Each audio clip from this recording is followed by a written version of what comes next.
হেমন্তের শুভ সকাল। আজ 15 নভেম্বর 2022। আমাদের গ্রামীণ এক অভূতপূর্ব দৃশ্য, মাছ ধরার দৃশ্য। আমার ছোট ভাই কল্লোল চৌধুরীর বিল এখানে মাছ ধরতে এসেছেন বিভিন্ন এলাকা থেকে। কেবলমাত্র আমাদের এলাকায়, আমাদের স্থানীয় ভাষায় যেটাকে বলে পলো, সেই পলো দিয়ে শত শত মানুষ এখানে এসেছেন মাছ ধরার জন্য। এই বিলে প্রচুর অর্গানিক মাছ রয়েছে, প্রাকৃতিক উপায়ে যেগুলো বেড়ে উঠেছে। অনেক বড় মাছও এখানে রয়েছে।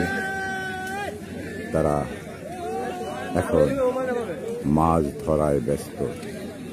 কার ভাগ্যে কতটুকু মাছ হবে জানি না, সময় বলে দেবে। আপনারা সাথেই থাকুন, দেখতে পাবেন, আপনাদেরকে দেখাবো।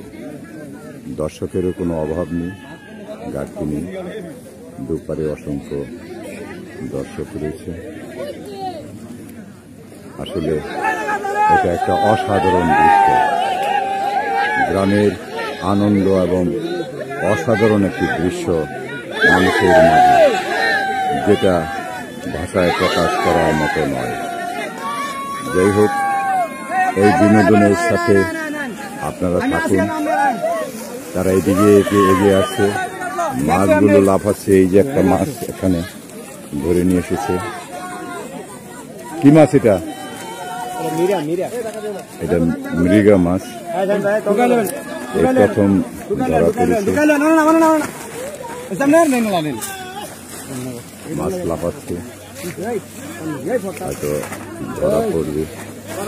মাছ মানুষের হাত থেকে বাঁচার কোনো উপায় আছে বলে আমার কেউ মনে হচ্ছে না।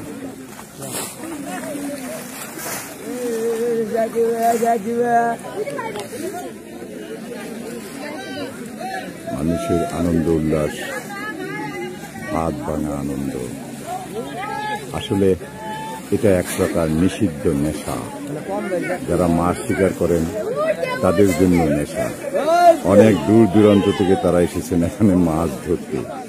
দেখা যাক কার ভাগ্যে কি হয়। ততক্ষণ পর্যন্ত অপেক্ষা করুন পরবর্তী ভিডিওর জন্য। ভালো থাকুন। আলী হোসেন চৌধুরী, মৈশন, কাপাসিয়া, গাজীপুর।